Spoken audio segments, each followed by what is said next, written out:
मुझे लगता है औरंगजेब की ज़रूरत इस देश में नहीं है। गलती से भी औरंगजेब इस देश में नहीं पढ़ाया जाना चाहिए।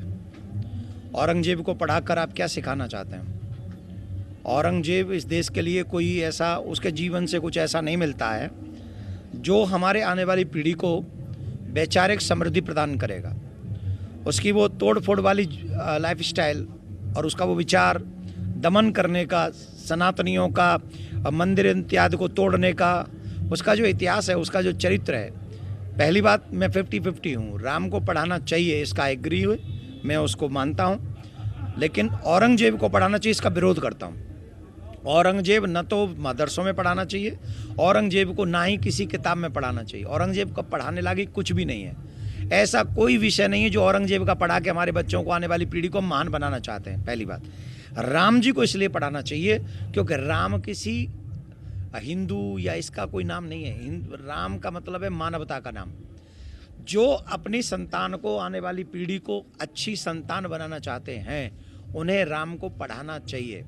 आज हमारी संतानों में जो संस्कारों की कमी आई है, वो इसीलिए आई है क्योंकि हमने राम पढ़ाया ही नहीं, हमने राम को जानने की कोशिश नहीं की। और हाँ, इसलिए वो अच्छे हैं कि वो राम को पढ़ाने की सोच रहे हैं। हम अभी भी पीछे हैं, हम अभी भी पीछे हैं। अभी भी हम नहीं कह पा रहे हैं खुल के कि हमें राम हर एक स्कूल में पढ़ाना चाहिए, हर एक कॉलेज में राम को पढ़ाना चाहिए। अभी भी हम पीछे ही हैं, हम आगे नहीं हैं। मैं तो धन्यवाद कहूँगा कि ऐसे उन्होंने जो कहा है कि राम जी को पढ़ाएंगे, अवश्य पढ़ाना चाहिए। शायद हमसे ज़्यादा, अगर वो राम को पढ़ाना शुरू कर दिए तो हमसे ज़्यादा चरित्रवान उनके बच्चे होंगे, और फिर उनके बच्चे 3 तलाक नहीं लेंगे, वो एक ही पत्नी व्रत रखेंगे। तो मैं तो साधुवाद दूंगा कि वो राम जी को पढ़ाने के विचार कर रहे हैं, बहुत अच्छा कर रहे हैं। मुझे लगता है औरंगजेब की ज़रूरत इस देश में नहीं है। गलती से भी औरंगजेब इस देश में नहीं पढ़ाया जाना चाहिए। औरंगजेब को पढ़ाकर आप क्या सिखाना चाहते हैं? औरंगजेब इस देश के लिए कोई ऐसा, उसके जीवन से कुछ ऐसा नहीं मिलता है जो हमारे आने वाली पीढ़ी को वैचारिक समृद्धि प्रदान करेगा। उसकी वो तोड़ फोड़ वाली लाइफ स्टाइल और उसका वो विचार, दमन करने का, सनातनियों का, मंदिर इत्यादि को तोड़ने का, उसका जो इतिहास है, उसका जो चरित्र है। पहली बात, मैं 50-50 हूँ। राम को पढ़ाना चाहिए, इसका एग्री हुए, मैं उसको मानता हूँ, लेकिन औरंगजेब को पढ़ाना चाहिए, इसका विरोध करता हूँ। औरंगजेब न तो मदरसों में पढ़ाना चाहिए, औरंगजेब को ना ही किसी किताब में पढ़ाना चाहिए। औरंगजेब को पढ़ाने लागी कुछ भी नहीं है।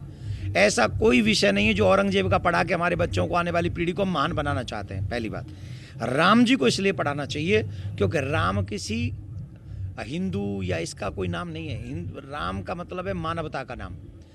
जो अपनी संतान को, आने वाली पीढ़ी को अच्छी संतान बनाना चाहते हैं, उन्हें राम को पढ़ाना चाहिए। आज हमारी संतानों में जो संस्कारों की कमी आई है, वो इसीलिए आई है क्योंकि हमने राम पढ़ाया ही नहीं, हमने राम को जानने की कोशिश नहीं की। और हाँ, इसलिए वो अच्छे हैं कि वो राम को पढ़ाने की सोच रहे हैं। हम अभी भी पीछे हैं, हम अभी भी पीछे हैं। अभी भी हम नहीं कह पा रहे हैं खुल के कि हमें राम हर एक स्कूल में पढ़ाना चाहिए, हर एक कॉलेज में राम को पढ़ाना चाहिए। अभी भी हम पीछे ही हैं, हम आगे नहीं हैं। मैं तो धन्यवाद कहूँगा कि ऐसे उन्होंने जो कहा है कि राम जी को पढ़ाएंगे, अवश्य पढ़ाना चाहिए। शायद हमसे ज़्यादा, अगर वो राम को पढ़ाना शुरू कर दिए तो हमसे ज़्यादा चरित्रवान उनके बच्चे होंगे, और फिर उनके बच्चे 3 तलाक नहीं लेंगे, वो एक ही पत्नी व्रत रखेंगे। तो मैं तो साधुवाद दूंगा कि वो राम जी को पढ़ाने के विचार कर रहे हैं, बहुत अच्छा कर रहे हैं। हमसे जुड़े रहने के लिए हमारे YouTube चैनल को सब्सक्राइब करें और नई वीडियो की नोटिफिकेशन के लिए बेल आइकॉन को दबाएं। अगर आप ये वीडियो Facebook पर देख रहे हैं तो लाइक जरूर करें और ज्यादा से ज्यादा शेयर करें। धन्यवाद।